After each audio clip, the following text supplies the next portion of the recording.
Force tired. The Force is what gives the Jedi his power. Why is the Force connecting us? I am a Jedi.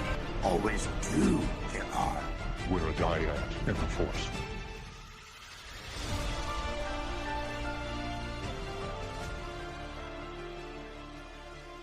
What is going on, everyone? Welcome to episode 74 of the Force Dyad Podcast, a Star Wars show covering the latest and greatest from the core worlds to the outer rim. If Star Wars is your space, we are your place. We are honored that you've joined us. Tonight, we've got a pair of Acolyte episodes to cover. In episode 6, Teach, Corrupt. We see a different side to Qimir's character as he attempts to sway Osha, and Mae finds herself covered in pip oil, chased by a badger, and strapped to a table. Episode 7, Choice. We get the other side of the episode 3 flashback, and while there's some cool action sequences, there are also a lot of questions. Real quick, whether it's your first time listening or you're a returning listener, welcome back. If during the episode you find yourself enjoying what you hear, be sure to follow or subscribe to the show, and if you could drop a rating or review, it's quick, easy, and free to do.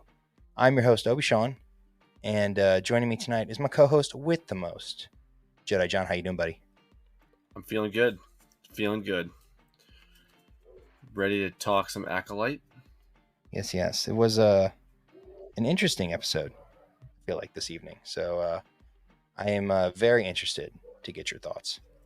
Yeah, I mean, I thought it was a good episode tonight. I wasn't, I was pleasantly surprised based on the fact that, well, you were right. Which episode was going to be the flashback. So well done. Thank you. Pat on your back. But based on the last flashback episode that I was incredibly disappointed with, this one was a much improved, which I think we knew it would be because we would get more answers. And that's why I think I explained on the last episode that, you know, I like this kind of filmmaking if it was a binge, like a bingeable situation where I could get to the answers faster. But instead we had weekly releases and 4 episodes between flashbacks. So,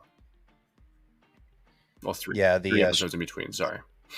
Yeah, the structuring and the pacing is something we can chat a little bit about when we get to that. Before we do that, right? We're just coming off the 4th of July holiday. Did you have a nice America birthday celebration? America.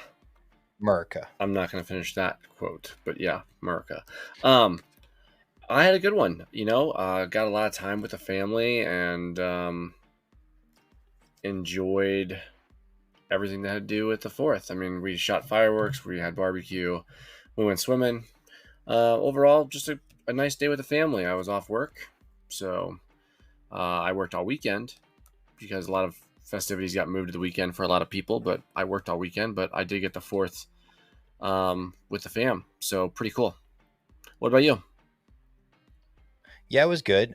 Did you guys do your neighborhood firework bonanza thing? Oh, yeah. We did the parade where I walked around the neighborhood following my son on his 4-wheeler. Actually, nice. I was pushing my daughter in the car because she is not big enough to do anything herself yet. So I pushed her around the entire neighborhood with that, while 4 went around twice in his 4-wheeler, and he had a blast doing it because we normally don't let him leave the cul-de-sac. So he got to go all the way around, up the big hill, all the fun stuff for him.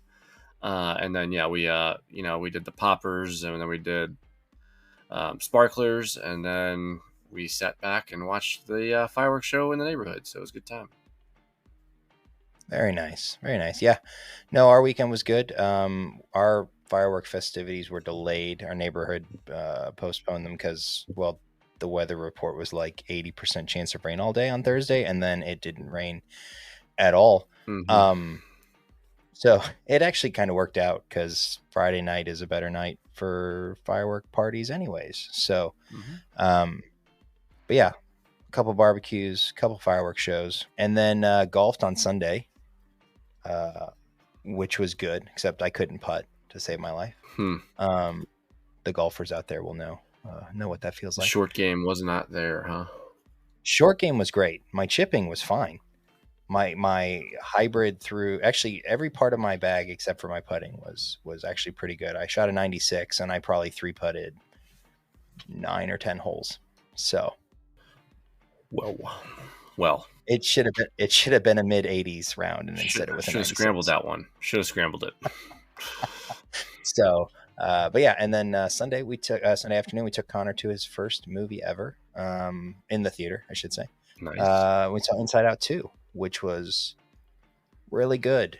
There's a lot of well, obviously it's about emotions, right? But as an adult, it was very poignant, and you think back on all the weird things that you did to try and fit in with people, and Pixar's really good at that. So, but damn it, if it isn't expensive to take 3 people to the movies nowadays. Did you cry in the theater, by the way? I did cry. I did, not as much as I did at Inside Out 1. But there were a couple parts where I got a little teary-eyed. So meanwhile, Connor's next to me just eating popcorn, loving life, and oblivious to all of the overarching messages in the story because he's 5. So, but yeah, it cost, with the popcorn and the drinks and everything, it cost $70 to go see. I was going to guess 55, but wow. 70. It's incredible. It was $45 for the tickets. And it was $25 for a regular popcorn, a large drink, and a small drink. See, I figured the tickets were going to be 12 each, so yeah, that's where I missed it. Yeah, no, adult, and it wasn't even the big comfy chairs. They were the really more narrow recliner chairs. But I don't know. It got me thinking, and this is something I wanted to talk real quick before we jump into the Acolyte on, is unless there is, so Inside Out 2 has made like a $1.1 billion at the box office, right? It's a huge hit.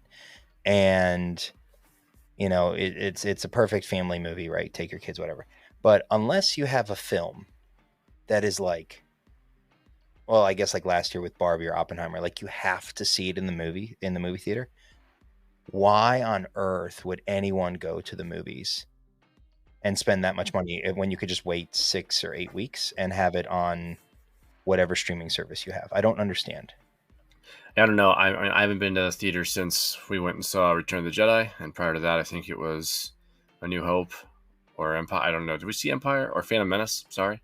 Well, we saw Phantom Menace, yeah, and then Return of the Jedi, and then before that, the last new movie I saw in theaters was Rise of Skywalker in 2019. Before Inside Out, it was Rise of Skywalker in 2019. The last movie I saw in theater was I went to go see Spider-Man No Way Home.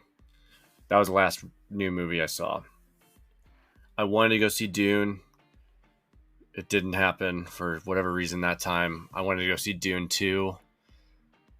It didn't happen for a number of reasons at this point. It's hard to go to the movies alone when you got 2 kids and a wife that doesn't like the movies that you really enjoy. So, right. But yeah, I don't. The next movie I'll go see is Deadpool with Wolverine, and that's just because I've been waiting for that team up for a long time. So, but yeah, outside of that, no interest in going to the movie theaters really. I mean, even when I went to the Phantom Menace with you and Keith, like the beer I got was like $16, and I'm like, is this a joke? Is it a draft? It was a draft like Zwickle. Like I'm like, well, $16 for this beer, and then naturally they want you to tip them. You held your hand in a glass. That's what you did. Thank you very much. Yeah, at least they didn't spin around the keypad for me, asking me for a tip, for getting my popcorn. Good. But the going to the theater by yourself, okay, it's $15. You can do that. But like if you're trying to take your family, it doesn't make any sense. And it made me think about Star Wars and how desperately we wanted to come back to the movie theater, right? And for these movie studios, right, they have to obviously take into consideration the fact that many of the studios, right, will have their stuff go to streaming shortly after, almost immediately after it leaves the theaters. And so I can't imagine, like, you got to weigh those. If I spend $350 million on this movie, am I going to recoup it versus if I spend $100 million on this TV series, which one makes more sense? And because again, with how much it costs to go to the movies, it's very hard. It's a very hard sell for, an hour and a half when you can just wait for it to come on streaming. I don't know. Right. Yeah. It's kind of crazy. I mean, it is like, and they've changed theaters so much to be like that experience, so that's why they're like, well, we're not packing you in like sardines anymore. And we're like, yeah, cool. It's still too expensive. The problem is I don't know what these movies get from streaming services to like, is it a play fee? Is it like I don't know what they get from it at all. And that makes it tough. And then even stuff like that you expect to have high like watch rates and stuff like that, it doesn't have the watch rates that they still expect. Like they still don't get enough streams on the stuff that they thought was gonna like be big boomers, so to speak. So some of the Disney stuff comes to mind when they released it. Oh, right around COVID ending and stuff like that, like Black Widow and stuff, when things went straight to streaming. Like, what happens to that revenue stream? Because they don't get enough out of the streaming services, obviously. So, and then you find out later on that, Bluey has 23% of the watched viewership time on Disney Plus currently. And I saw that reel tonight. I was going to say that exact thing. Did you? It's 27. Is it 27%? Yeah. It's something unreal. I was reading an article and I'm like, what the heck is this? And I'm like, well, it makes sense. 7-minute episodes, and you just slap it on the TV and you walk away, and you can walk away for 3 hours and it's still going. And maybe no one's even watching it at that point, and you're making lunch or dinner and sitting at the table, and Bluey's still on for no reason in the corner. But yeah, like I'm not surprised by that. But more people need to get their kids into Star Wars earlier. Like, you should just watch more Star Wars. Well, I was gonna say, I mean, we contribute to that 27%. I mean, Bluey is on in our household a lot, and so is Spidey and His Amazing Friends. So Connor's very into the Marvel guys now, and eagerly awaiting season 2 of Young Jedi Adventures because we finished that. So there's nothing else for him to watch that is age appropriate Star Wars. Yeah, like I was trying to watch The Acolyte tonight, and my son was still up, and I'm like, Olivia's like, it's fine, just put it on. And I'm like, Olivia, our guy got his neck snapped 2 episodes ago. Like, it's not a good, or 1 episode ago. It was one episode ago. Sorry. Yeah, 1 episode. No, 2 episodes. Sorry. No, it was 2 because we got episode 7 tonight. It was 2. But yeah, but still, last episode we had a guy, in the buff, right? I think that actually works really well as a good segue into episode 6, which was last week, right after the calamity that was episode 5 night, and Jedi kebab and neck snaps and 3-hole punches. And so episode 6, Teach Corrupt, very like slow, right, in comparison. Really interesting kind of, well, I say interesting, it was bizarre sort of the way that it was separated between Mae and Osha's story, right? With there being like a lot of depth, I feel like they tried to give to Qimir and Osha, and then with Mae, it was almost like this weird sort of, there was some slapstick stuff where she gets sprayed in the face by the pip droid, and then gets her leg humped by Basil, which, okay, I guess that was necessary. And, and then them trying to get the communicator back up and running so they could send a distress signal to Coruscant. And then on the flip side, you've got this really sort of deep back and forth between Qimir and Osha, and the way he switches tactics. And I'm just like, man, this is so oddly structured. What were your initial thoughts on episode 6?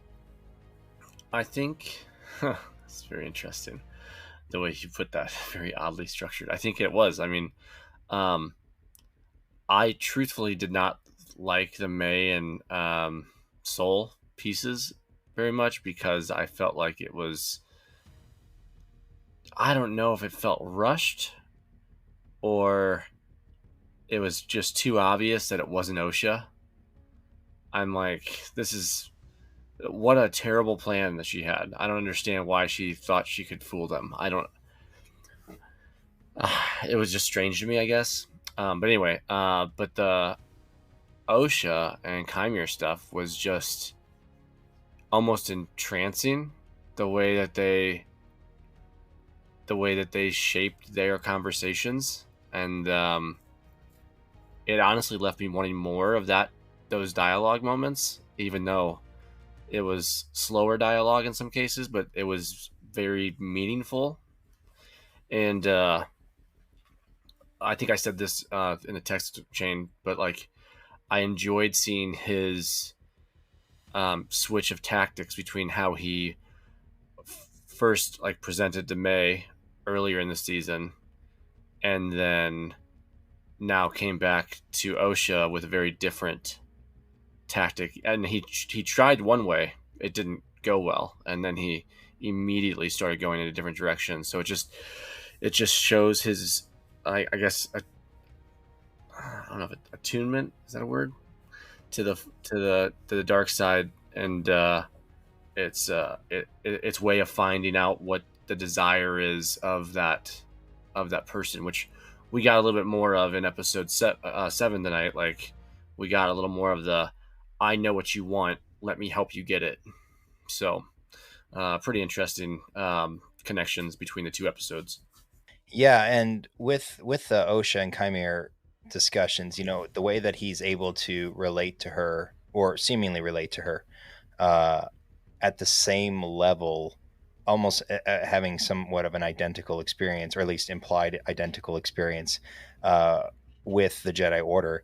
And we get the reveal of what look like lashes on his back, and of course at the end of the episode we're introduced to Vernestra's saber whip, which I was honestly, it was cool, but I was really disappointed that all we got was her cutting a singular Umbra Moth in half. But anyways, the way that he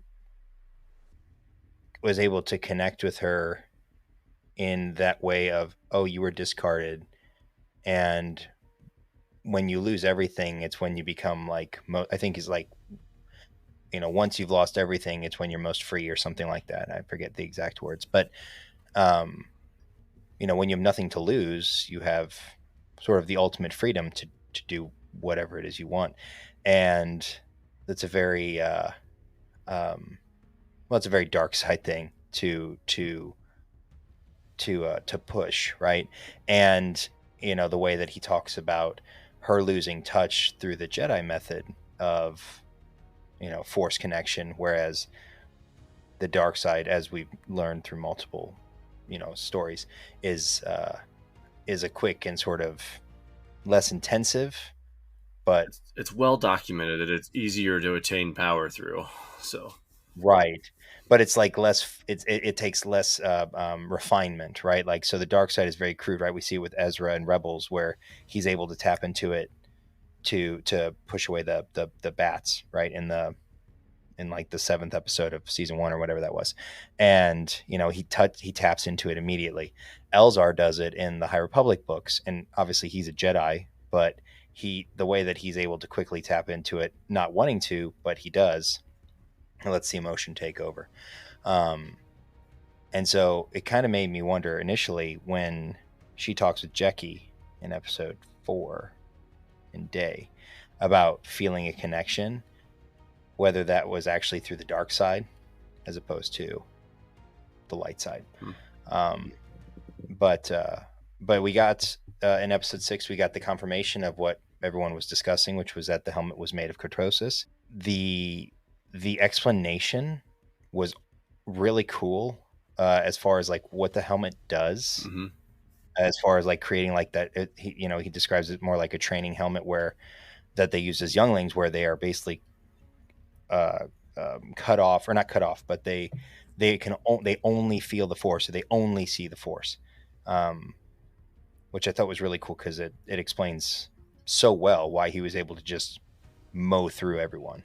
Yeah, definitely cool The helmet itself, obviously, they're making for Hasbro. Did you buy one? No, it's on my like maybe list. I just can't. Those helmets are so expensive now. Like you're talking about $130 or plus, depending on if you get it from a local store or something like that. And they're just expensive helmets. But I'd like to see if that helmet's used more often. I don't know if we're gonna get a season 2 or not. So we'll see. The way the episodes are going right now, I'm hopeful. The way we started, I was not, but now I'm more hopeful now that things are coming together. So, yeah, but yeah, I'll see. But yeah, the helmet explanation, super cool. We've never had anything quite like it before. Like when he was saying all that stuff, I was just like, so it's Magneto's helmet in Star Wars. That's kind of, there we go. But at the same time, like it's already been well documented that that metal is in the universe. So, and it was highly sought after. So, yeah, and what's cool, or what was cool, even more so, was the fact that there was a vein of Corto. Like I couldn't tell what she was looking at first on the wall, but it was clearly she was looking at a vein of cortosis, and so the planet they're on is described as the unknown planet. But it doesn't take a whole lot of effort to go on Wikipedia and try and find a representative planet that has that is an ocean planet adorned with rocky tropical islands, which is Baldemnik. No, Baldemnik. There it is. But a lot of people thought it was Octo. I don't know how you say that, but Achu, bless you. But Baldemnik, according to legends, right? The rich deposits of cortosis ore fell into the hands of Sith Lords Darth Tenbrus and Darth Plagueis. So again, that's in legends, but it seems awfully coincidental that there be a rocky oceanic planet with cortosis mines in it not be Baldemic, and them not being set up, or them not setting up Darth Tenebros to show up either next episode or sometime in season 2. But I'm leaning. We'll save that for the predictions. It's also interesting with the Octo thought, because that planet obviously had a connection to the dark side somewhere also. So it was very sensitive when Rey went down to the cave, and like it allowed her to go to the dark side, and it was just, it's a very interesting coincidence that we have two similar planets that have those feelings on them for different reasons. Yeah, and I thought it was interesting too, the way that they use the, not just the cave, but so we get that again, that connection again between both The Last Jedi and this series now, and the way that they flipped, and I talked about this last episode, the way that Osha was completely clad in white and Mae was completely clad in black, and of course they swapped at the end of episode 5, but to have Qimir presented in a way that is more light side, in that he was dressed in a white tunic, if you will, and she was all clad in black, right? The emphasis on this, the emphasis on the yin yang, obviously with the title names, right? I called episode 7 5 days ago what the name of the episode was going to be, based on the fact that it was the other half to Destiny, right? But they're really pushing that, of course, the balance and whatnot. So it was an interesting ploy again to utilize the wardrobe even as that indicator of perhaps where Osha's character is going, and then at the very end of the episode we get her putting on the helmet, which was, I mean, I don't know. I assume we're going to get something with episode 8 on that, but I guess we'll see. Am I missing anything from episode 6? That's pretty much it, because the whole Mae Sol thing is forgettable until she, we find out that he's going to reveal what happened, or tell her about what happened on Brendok, and and then that's all we get. It's just that whole half of the episode was just pointless, like in my opinion. I agree. I mean, I said at the beginning, like, it was just like, didn't feel good. It was very obvious that this was not going to go her way. Like, I think that's the biggest thing that I think is, I guess, complaint for the series so far, is everything that's happening is very, very predictable through this episode. Like, you kind of knew what was going to happen. I think the biggest missed prediction so far was the fact that, like, going into episode 5, I think everyone thought that the 3 Jedi were going to make it out, being Sol, Jecki, and I already forgot his name. That's how... Yord? Gord, yeah. Yord. I think everybody thought those 3 were going to make it. I mean, we didn't even know the other Jedi's names, so they were totally dead. But then we got the surprise of those 2 going. So, and then this last episode was a little less shock. Or it was more of a definitely harder to predict what actually happened because of some of the stuff we saw in episode 7. So, but we'll get to that, obviously. Yeah. So, what would you have given, or what would you give episode 6 grade wise? Can I give half the episode an 8.5, and then the other half of the episode the 3? Okay, so you're giving it a 5? I mean, I guess I could lean a little higher. I could lean like a 6.5, but yeah. Wow. It's generous of you. I don't know. I feel bad because I really enjoyed the Qimir Osha stuff, so like it's hard to like say I hated the episode, even though half of it I did hate. Yeah, and it goes back to, you kind of talked about it on Scarif Live that we were on a couple weeks ago, and it's the way that the episodes are structured. It doesn't make sense, right? Like the way that they're chopping these episodes up, the way that they can't keep consistent runtimes, and it's disappointing simply because it's Star Wars. It's not like it's some second-rate franchise that doesn't have the budget or the backing or what have you to produce consistent episodes. I'm not saying like from a story aspect, because that comes down to the writers and everything like that, but why do we have a 45-minute episode followed by like a 37-minute episode followed by a 32-minute episode? Like tonight's episode was 43 minutes, so it's like 37 minutes plus credits, and it felt like it flew. It did. Tonight's episode, yeah, episode 7 did. It didn't feel like a drug really at all, but episode 6, and maybe mercifully, it was like 33 minutes minus the 5.5 minutes of credits. So it was like 27.5 minutes long. So it's like, okay, thank God you did not subject us to more of this other side. Like, but it's weird because I compare what happened on the ship with Sol and Mae to young Leia running away from the space pirates in the forest. That's what it felt like. Like, why are we playing this game right now the entire time?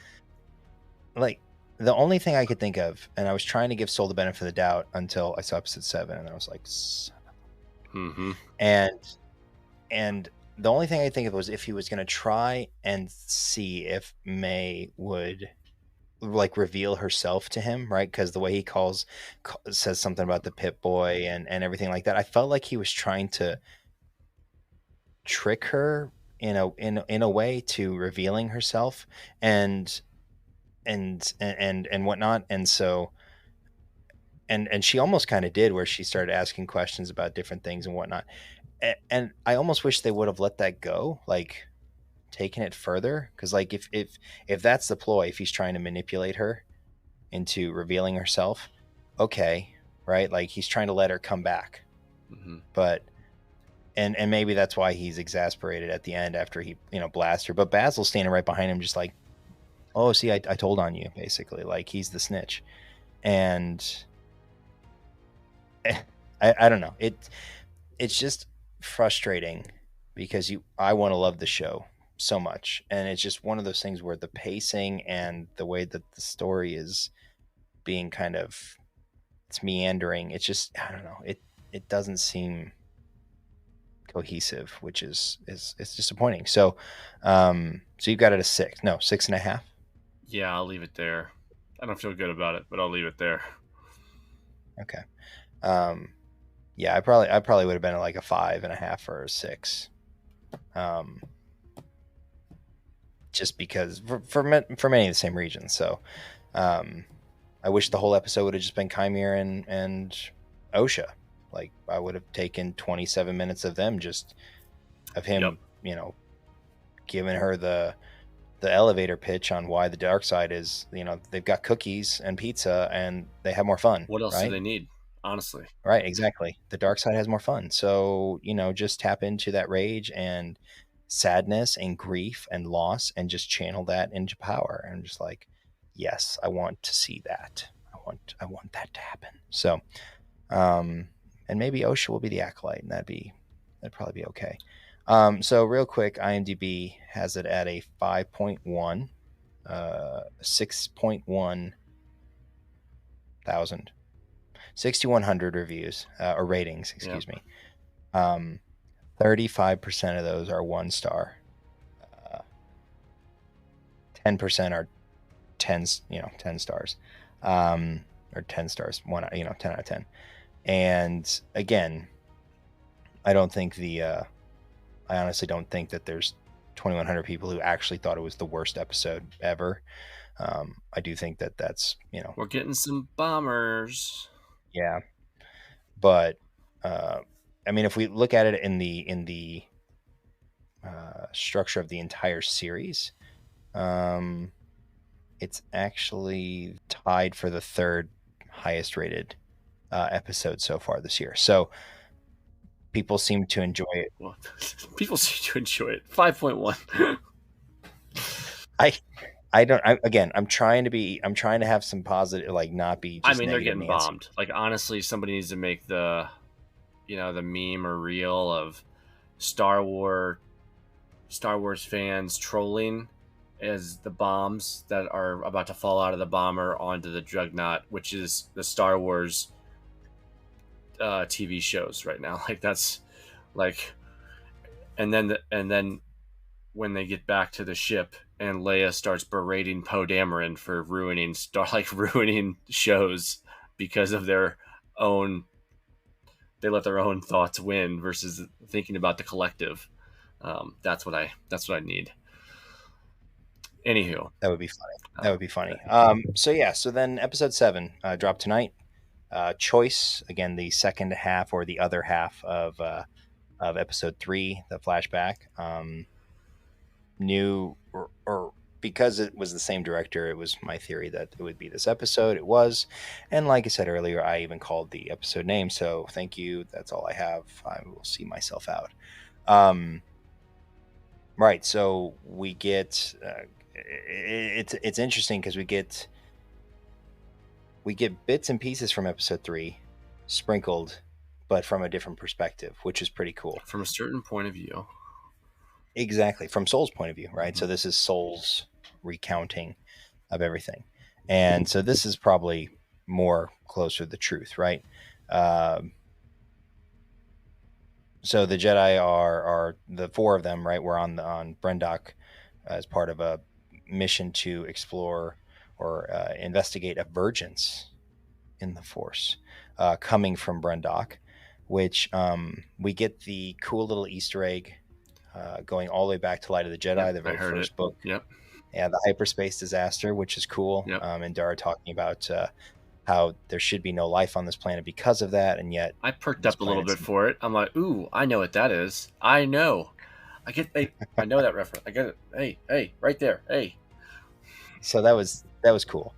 Right, and so Sol ends up during one of his sort of scouting trips, he stumbles across the girls, which he saw at the end of or at the beginning of episode 3, and then he goes to the point of infiltrating the fortress by just climbing over the walls, which seemed very, very rudimentary, but nonetheless, we see him overseeing the training scene with Mae and Osha and Mother Anastasia, and him reporting back to Indara that, hey, we got to go do something. They're training with the children, and he's very emotional in this, and Indara like, well, we gotta include the council. Sol's like, no, they're going to do the ceremony tonight, and we don't know what they're going to do to the children. They might eat the children, or whatever. And so that's when they go. We see them. Kalnaka just hacks into the elevator thing, which is just kind of funny. But I mean, breaking and entering, is not above the Jedi, right? Save the children. It's for the children, Sean. It's for the children. So we must protect the children and train them to be one of us. But I will say, getting an expanded view or expanded scene of Mother Anastasia just completely mind effing Torben was awesome. Yeah, that was really cool. And it made me think back to when Yord said something about him getting in. He just sits in your head. He just sits in your head the whole time. Yeah. Yes, I was wondering if it was a similar thing, like if Qimir possesses some of that tact, where he can get into people's heads and manipulate them in that sense. So that got me thinking about that, which is cool. But Torben is definitely not enjoying his field trip, and I want to go home. Now, I have a question for you. Did you get Anakin vibes from Torben? It was kind of weird. Like, yeah, he definitely has that, like from the hair, like the way his hair was made, the way he spoke, I need to go look up that actor, because I feel like he was in Game of Thrones too, but I can't. He was Tommen. Tommen. Yep. Okay, good. So I wasn't going crazy. I thought he was Tommen. So pretty cool. I just got that weird feeling from him. Like, there was a weird feeling from him. I don't know. And so, NSA is using his desires against him, right? To what end, I'm not entirely sure, other than I don't know if it's meant to try and drive a schism in the team to get them to leave. I think more than anything, it was probably just to use as a bargaining chip. Like, I'll release him if you guys get the hell out. So, yeah, that's probably true. But it's interesting then, because later on, when we get Sol talking with Osha about having the courage to say, to speak up or to say what you want, to tell the truth, they cut to Torben and Indara, right? And that whole relationship there. And we get Indara calling Sol out early in the episode for not having a Padawan, because apparently he's unable to understand. I don't know if it's just her teaching methods or what, but anyways.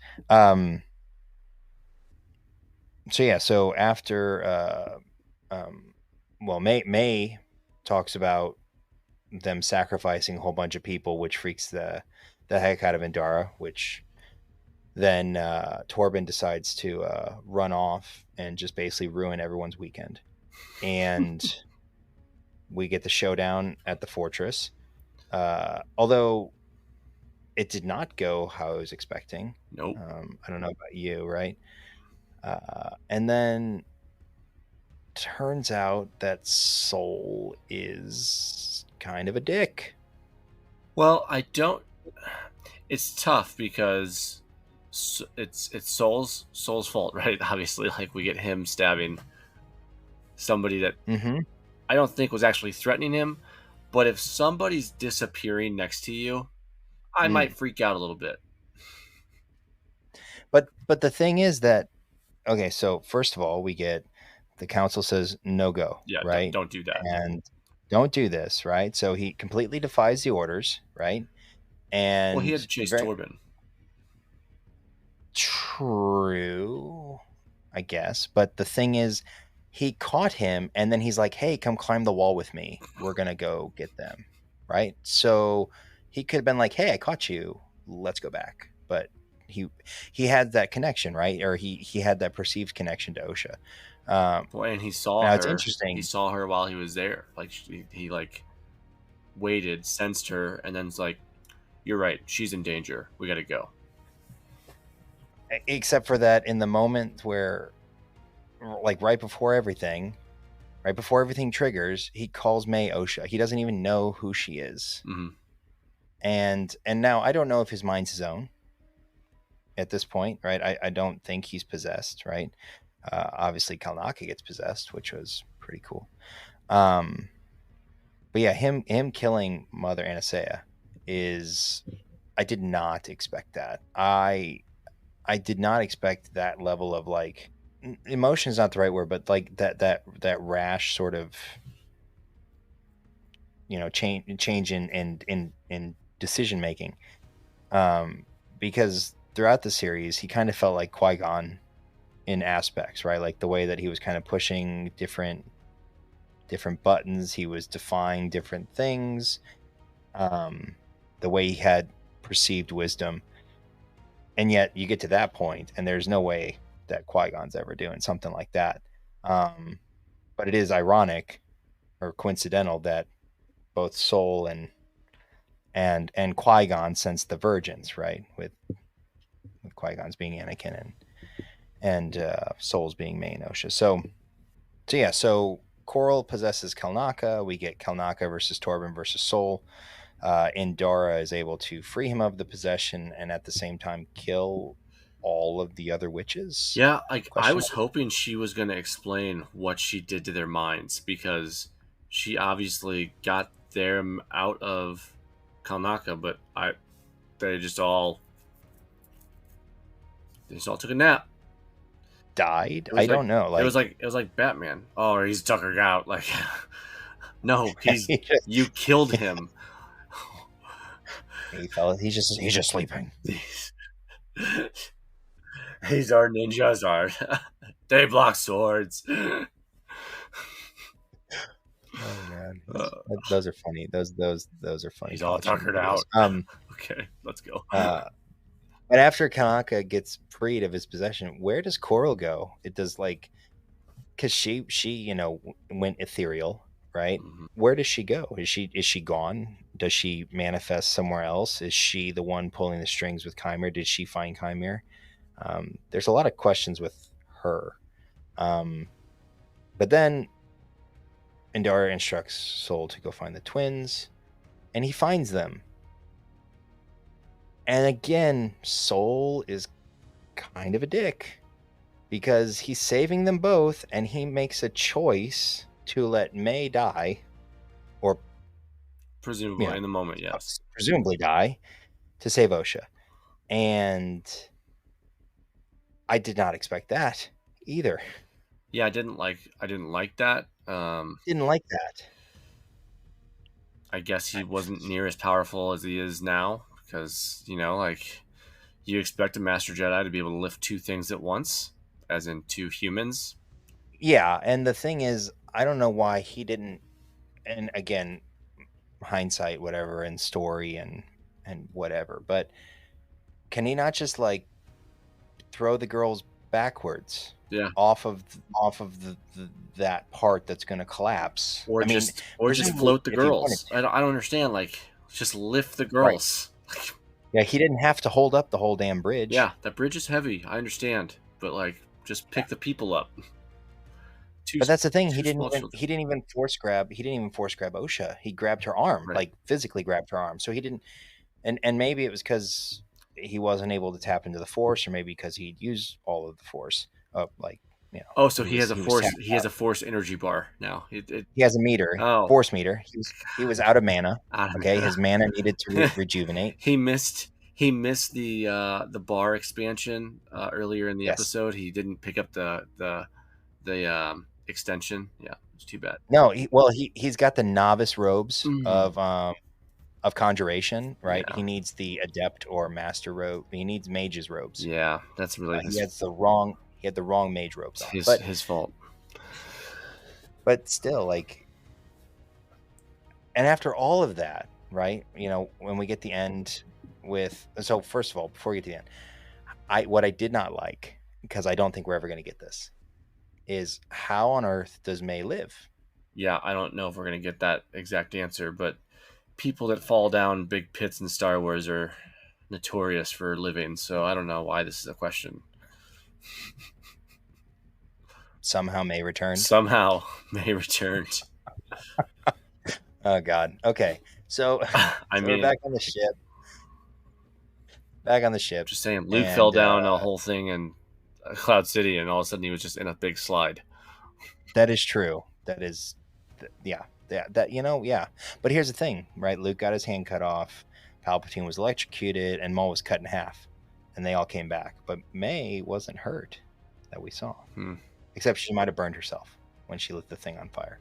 I don't know, but regardless. It looked like she didn't understand what a fire was. By the way, that concerned me. Like, I mean, hey, maybe. I just lit this book on fire, and it caught on fire, and then I threw it against a wall, and the fire got bigger, and then I don't know what to do. But that's the thing. So it's very possible that she didn't know how fire worked, right? I don't know to what extent that they're subjected to fires in the Coven, right? Fires and witches don't get along well, right? I mean, we know this from history. Well, right? Not ideal. Notwithstanding, well, others, yeah, definitely, but still, maybe like fire bad, stay over there. Except that, of course, they have torches for everything. But anyway, so we're back on the ship, and just gloss over that. Just gloss. Let's move on. Moving on, because there's a lot of things we can talk about after that. But like, what Torben apologizes for again defying the orders. Sol is about to throw himself at the mercy of the council, which presumably would throw him out. It's either throw him out, or they're not going to let Osha become a Jedi. Yeah, definitely not going to let him train her, right? And so Indara's like, like if the council finds out, and it's like if is good, and and it's like, oh, it's Pain and Panic. We could do it. You and I could be Pain and Panic for sure. Yes. So she's like, all right, Mae started the fire and killed everyone. Oh, all right. Yes, this is what happened. And it's again coming from a place presumably of trying to do what's best by Osha. But Anastasia says it, after she gets, right before she gets skewered about how all of their noble intentions will eventually be the downfall of all of the Jedi, which, is a very poignant prognostication. And so, yeah, Osha comes to, and she asks what happens, and Sol looks at Indara. She nods. He says Mae starts a fire, and cut to credits where we get, I don't know what that song was, but it was, with the captions on it, actually was pretty, I don't know. I kind of enjoyed it. So, your thoughts on the episode? I overall enjoyed it. Didn't think I was concerned, obviously, based on the last flashback episode we had, which I believe at this point is the worst show in Disney history, rating-wise. But I was pleasantly surprised. I have questions, obviously, like what happened to the witches' minds and why Kalnaka didn't rip Torben's head off. Everybody kept all their limbs somehow. I'm super confused on how that didn't go way worse for our Torben and Sol. It was cool seeing Kalnaka fight. I'm glad we got to see it. I would have been really disappointed if we didn't get any of it. Man, Sol's standoff he was just dodging everything, and she's super angry that he would not engage her, and you could just tell from his stance, he's like, this is not a good fight for you. This won't end well. So, and I think he also felt bad about what just happened, because he immediately knew that he made a mistake. So, that's why we can say you're not happy with what he did, which I don't think he was happy with what he did. So, and you can visibly tell that. Otherwise, he probably would have killed her too. But he's like, I should not have killed the first person. So, well, and with Sol, I think I mentioned Elzar earlier. His character in The Rising Storm, in a sort of a heated moment, makes a decision that ends up dooming the entire beacon because he kills someone who, in fact, he cuts them in half, kills the person who's actually trying to restart the ship thrusters. And Sol, of course, does that with Mother Anastasia, where he kills her, and it inevitably leads to the downfall of everything. Yep. And indirectly has led to the death of his friends, Indara, Kelnaka, and Torben. And all because of his choices to defy the council and push to try and get Osha and Mae out. One other thing before we do grades, the discussion at the camp about the M count and the symbionts, right? Remembering the conversation that Anakin has with Qui-Gon about symbionts and the midichlorians. Again, it was. I feel like there's so many different points, not just in this episode, but throughout the series, that have just picked aspects of the prequels, which isn't necessarily a bad thing. But the idea that, they come to the conclusion that they were artificially created, which I want more of. I want more of that explanation, because when they said one consciousness split between two bodies, I thought, again, back to Tarek and Surette from the comics about them being Bond twins. But what would you grade episode 7? Oh, see, I enjoyed finding out everything this episode, so I'm going to give it a 7. I'm good with it. It was a solid episode, I thought.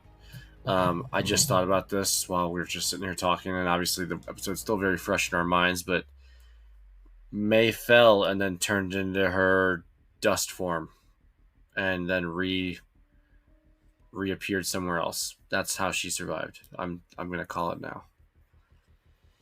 Oh. So she never actually fell. Like once she realized she was falling, she turned into whatever they were trying to turn into, and they reappeared somewhere else. That'd be an easy save. I like that. Yeah, because Coral was trying to get her to tap into her rage and anger. And we saw Mae already turning during the showdown with Sol in the courtyard. So we know that she had the ability to do that. Wait. Oh, yes. Yes. It only stopped because Sol killed.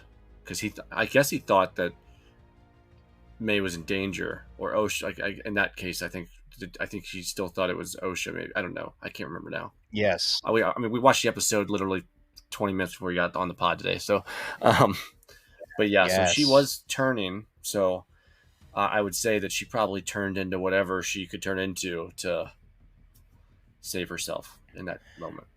And that's awesome. Yeah, I totally thought that Anastasia. So for some reason, I thought she was being like consumed, and not herself turning into one of those ethereal spirits. Yeah. But I like that explanation. That makes more sense than her being like consumed or reabsorbed.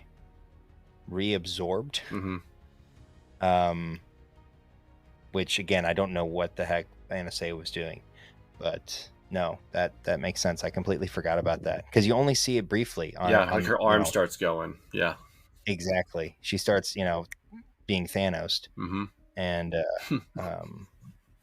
someone snapped. We're gonna have that crossover that we've always wanted. I like that. I like that explanation.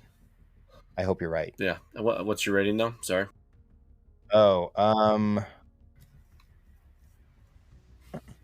yeah, I'd probably give it a solid 7.5, which is basically like a 9 for this series at this point.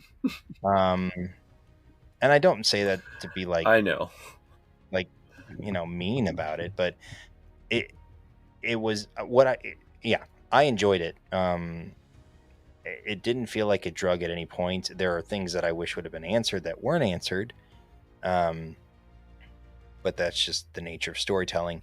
I was disappointed in the revelation of Sol's character. Now it does a lot to kind of flesh out Torben and Sol, and to an extent Mae and Osha also.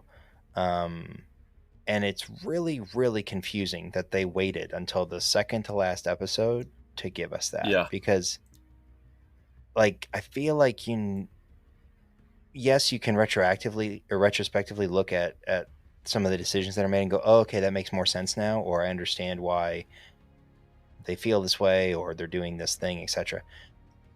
But you forced us to get to here to get some of that backstory, and as a setup for a show. And I saw a couple of people on Twitter talking about this, like, why was this episode not 3? Yeah. And episode 3 this episode. Now, if episode 3 had been this episode, it would have been not a great penultimate episode. So again, I get it, but the fact that you place it here in the arc, I don't, that doesn't make a whole lot of sense to me. Yeah. But aside from that, yeah, it was a solid episode. A lot of little callbacks, Easter eggs to the books, to Phantom Menace, and I think it's trying to lay the path to try and fill in those gripes that people had about, oh, well, Anakin was supposed to be the chosen one and all this stuff, and it's, I think I maybe mentioned it, but somebody had to learn the power from somewhere, and I always believed that Palpatine created Anakin. It was always my belief that, and I know it's not canon. I think it was canon for like 30 seconds. Yeah, and it was in a comic anymore. But then they were like, well, that was just that was a dream. It was a dream from Palpatine manipulating someone else. Okay, cool. Okay. Yeah. Okay. Well, the dream of Padme dying came true, didn't it? So, anyways, but it goes back to all the other things that the Sith learn, right? They have to learn it from, nothing. They learned it from multiple places, so it would totally make sense that they learned that creation method from here. But nevertheless, yeah, 7.5. Call it 7.5 on that. So, what's it currently sitting at? I assume there are ratings up. There are, yes. Sorry. I bet there's 1,500 ratings on there already. So what time is it now? It is 12:20 a.m. The episode's been out for 4 hours. Yeah, yes.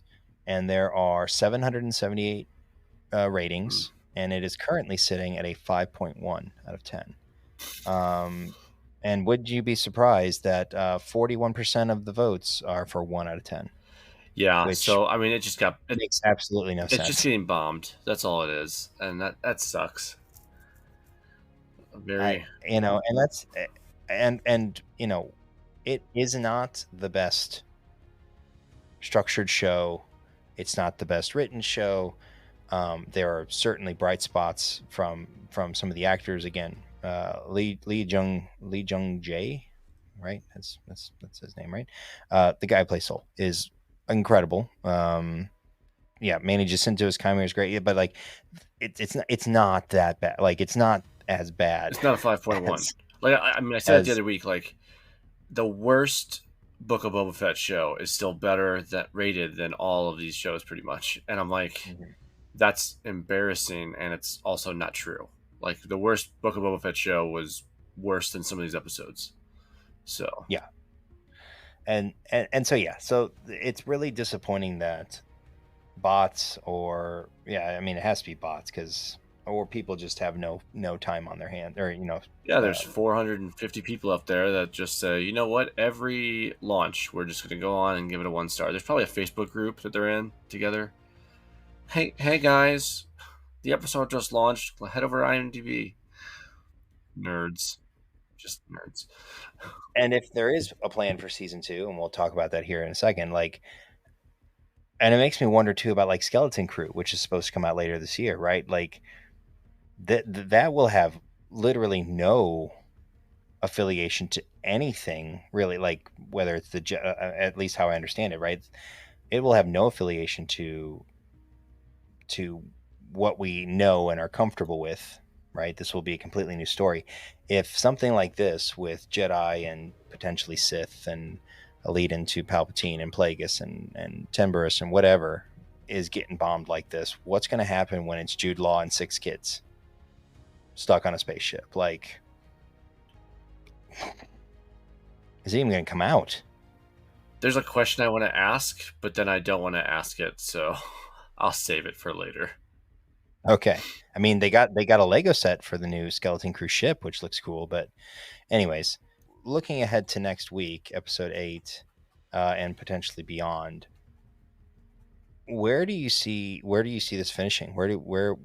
What's the finish line here? Where are we crossing at? Well, I think we're gonna get a flip flop of the twins, to an extent. I don't know if Mae will fully flip, but I think Osha will. And I think this feeling of the one mind split, I think that's why that Mae won't flip, because I think they'll rejoin each other as the Acolyte. Like they'll come back together? I'm curious as to if that's possible right now, based on what we saw with this episode and some of the power that they obviously have within them. So I'm curious if that's even an option, because the way they made it sound was when they were created, at some point they were divided through whatever. So can they be recombined? I don't know if that's going to happen next episode, but I believe that if there's a season 2 or more, like, that is part of the end game. Yeah. I feel like if you're gonna if the showrunners are gonna somehow try and convince us that Osha has suddenly found this well of untapped, force prowess, it's going to be a real hard sell.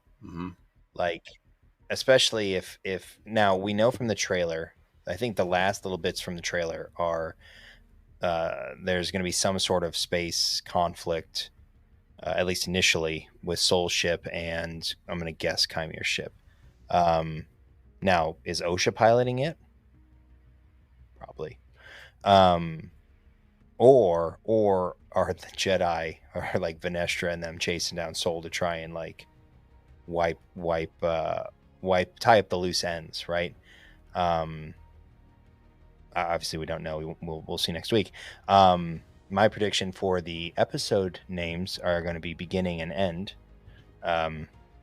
because it's the end of the High Republic and the beginning, or the trend, the journey towards what will become the rise of the Empire and the the Sith being revealed. At so last, we'll see if I'm right. We will reveal ourselves, the Jedi. That's right. At last, we will have our revenge. Excuse me. So yeah, it all depends on how much time they give us, right? Like, if it's one of those 30-minute episodes again, then we're not going to get anything. Even if it's a 45-minute episode, it's 40 minutes. Are they going to be able to tie up Sol's story, Mae and Osha's story, Qimir story, Vernestra's story in 40 minutes? In my head, I mean, maybe they don't have to. Maybe they don't have to. I don't know. In my head, Sol has to probably meet his demise. Yes, he does. So, and whether that's him fighting for Osha with Qimir or not, I think that's probably the way they have to go with it. And I would be interested to see who kills him, because if it's Osha, that's going to hurt. If Osha kills Sol? Yeah.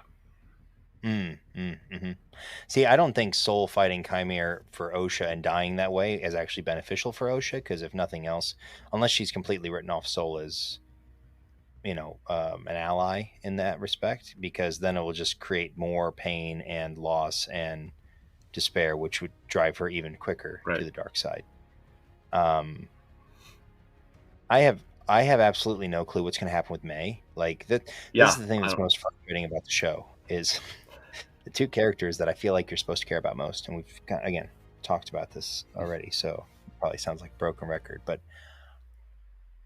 I don't know where this is going. And if the plan is to continue it into season 2, well, okay, but we know shows sometimes don't get picked up, or they're like, yeah, we're not going to go ahead with it.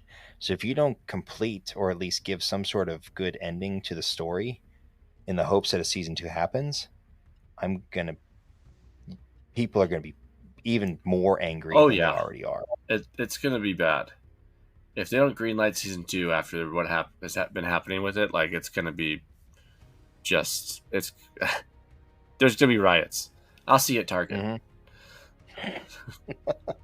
We're gonna get our pitchforks, and we're gonna ride at dawn, and it's gonna be bad. And I hope not. I hope it isn't. But I don't see a clean cutaway from this season, because the way it's gone so far, we're probably gonna get left on some kind of cliffhanger. Just the way it's been going so far. You think about every episode so far, we've got, outside of the flashback episodes, we've been left on something.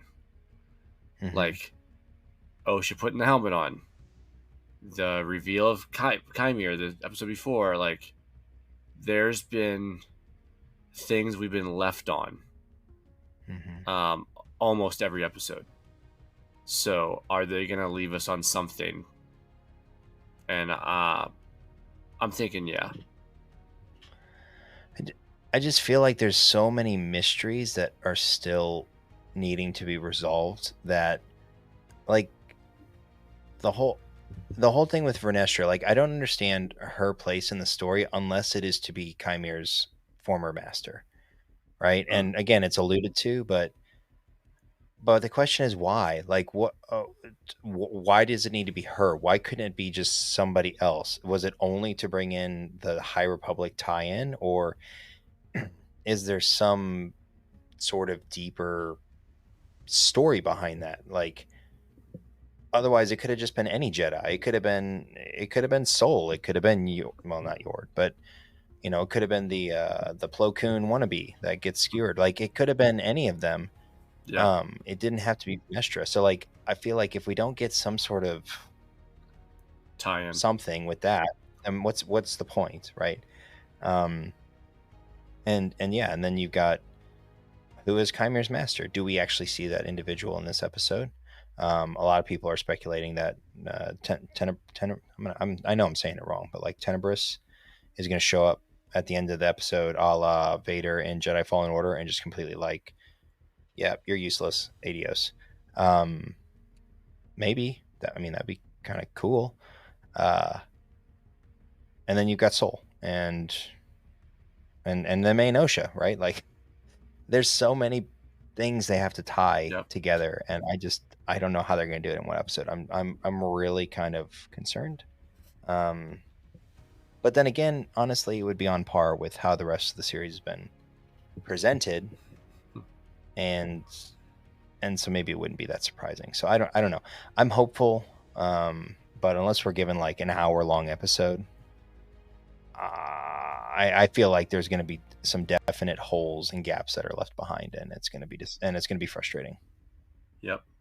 Unfortunately, I agree with that assessment. I think there's going to be a lot of people upset. I just don't think there's a way around it, because I don't think they can tie up everything. So I think we're going to have some of those mysteries carried on, which, it's fine if there are some, but for a finale to happen for a season, you have to give us at least a couple, which is why I think, like, Sol meeting his demise, that's got to happen this season. There's no reason that I can think of to carry him into season 2. So, and then, yeah, you probably have to give us Chimir's master at least in some way. I don't need him full on. I don't need him to speak, like, because that's what we got in episode 1, was Qimir showing up with Mae at the end. Like, that's just it. That's what the show's done every episode, is give us like one shot, and then, oh, you gotta wait. And so I know it's gonna be a one shot of something, and then we're gonna have to wait. and I think it's probably his master as the end scene. Yeah, and I think as long as they set it up to where the path forward has some cohesion and makes sense, I would be okay with that. But if it's just like kind of a hodgepodge of things, and then the last scene is Chimir's master with their back turned and saying something, and then it cuts to credits, like I don't know, it would definitely be unsatisfying. So I hope I'm surprised. I'm hope I'm pleasantly surprised. I'll be watching. It'll be my birthday. It's a present. So don't fail me, Star Wars, on my birthday. Please, for the love of goodness, give me It is a gift. It is a gift for Sean.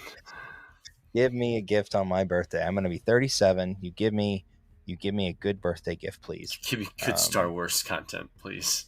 I just want one good, cohesive, bleeping episode of this series, please. What if they come out? What if they come out and they're like, "Oh, that was just part 1 of season 1. Here's part 2 in 6 weeks." I mean, they won't, but that would just be. It would make the storytelling even more frustrating, because again, it's as if they took a 4-hour movie or 3-hour movie and they just hacked it. They hacked it, and not in a good way. Like Qimir taking care of Kalnaka off screen hacked it into pieces that make no sense. Yeah, I wish we would have saw that. That's even more disappointing, because you see how badass Kalnaka was, even briefly. Yeah, and you're telling me that you see the other 2 Jedi die. Well, I guess Torben wasn't on screen, but you knew what he did. Well, and it makes me wonder too if Kalnaka's death, because he'd already been possessed, if Qimir did possess that power, if he would have been easily able to mind manipulate him and just crush him that way, Well, I feel like that wouldn't be the case, because unless he doesn't have the mental fortitude to fortify his mind against it, because Torben meditated for 2 minutes on screen and fortified his mind so where he wouldn't be controlled again. So like I feel like Kalnaka would have done the same thing after being fully possessed. But I mean, hey, I don't know. I don't know. And maybe Wookiees can't. You have all the things though on the walls, right? So he's still seeing things. He still has these like visions of that yin yang shape, right? I did with think Mae, about that, yeah. Right. Didn't think about that. So it's in his head, like he's still like got PTSD from it, which I mean, I wouldn't blame him. So I don't know. There's a lot that maybe Indara trapped all the witches' minds in Kalnaka. Ooh, like the thought bomb. Yeah. And so now he sees it all, and it's kind of driving him crazy. Very interesting. I don't know. There's all kinds of things that could have happened. There are indeed. It's the hive mind. It's the hive mind, and you killed the leader, so now the hive is stuck. Ooh, yes, the hive mind. I don't know. There's a lot to tie up in 45 minutes. So, anything else on episode 6 or 7? No. Okay. Anything else you want to talk about tonight? Congratulations to those vintage collection participants. They backed a Cantina on the HasLab, so congratulations to all of them. It did surpass my expectations for how many people were going to back it. It did not max out, so they're missing one of the figures that they could have gotten. I think they were like 2,400 short of that as far as backers. So, but congrats. Everybody finally gets the tonic. Excuse me. My mind's escaped. Is it the Tonica sisters? Yeah. From the bar scene. I'll never have to hear about that again in a TVC group. As far as why don't we have these figures already? So I'll never have to hear about it again. So thank God that it's over. Now I'll just have to hear about how they're extremely expensive on the secondary market because they're only produced with the Cantina. So it is what it is. People can deal with it however they want to. But it is it's still awesome. I mean, anytime a HasLab passes, it's big news for the toy community because it means that that line specifically is still very much doing well, and it should progress nicely because Hasbro's already announced they're going back to Tatooine, quote unquote. So they'll be producing more figures that belong on planet, speculatively at the bar. So it might give way to new figures that they don't have, including maybe a figure that they were promised for the cantina that they didn't get. So you never know. But pretty cool stuff coming up for the vintage collection collectors. So good for them. I don't have anywhere on my shelf for it, so I did not back it. So sorry guys, I couldn't get behind you on this one. I have no space. Well, and you're still waiting for your ghost that you backed. I'm still waiting on my ghost last year. So I mean, I wouldn't blame you. So yeah, so that's good. Toy news. Lego released some of their 2025 sets, or not released them, but released some of the news on them. I feel like that's early. Do we usually get that? Do we usually get that news in July for next year? I feel like it's early. It does seem early. I mean, we did get some drops on, like I said, the skeleton cruise ship, which sounded really cool, and its name is escaping me for the life of me right now. I mean, we haven't even hit Comic-Con yet. Like we haven't even hit the big event for the summer, and we're getting all these announcements. So the Onyx Cinder is the name of the ship, but Lego is going to be at Comic-Con, which is 2 weeks from now, which I'm sure will be fun. But Lego just released the Dark Side Millennium Falcon that has like Darth Jar Jar and Beach Luke and stuff like that from the new Lego movie that's coming out. I think is it next month or September? I don't remember. Anyways, but there was a Jedi Starfighter that's going to have the new Jedi Bob in it, and a host of other Lego set announcements. So we'll probably do a look ahead for Lego episode here in a couple weeks once the Acolyte wraps up. So that's all I have for toy news. So I think unless you've got anything else to add, we'll wrap the show up. Yeah. Yeah. Perfect. So we want to thank you all for listening. If you made it this far, be sure to follow or subscribe to the show, leave a rating or review, and link up with us on our social media. Be sure to check the show notes for links to our social channels. And if you have things you'd like to hear in the future, our DMs are there to slide on into. Check out the back catalog of episodes where you're sure to find something you'll enjoy, and share us with your friends. Join us, and together we will rule the galaxy.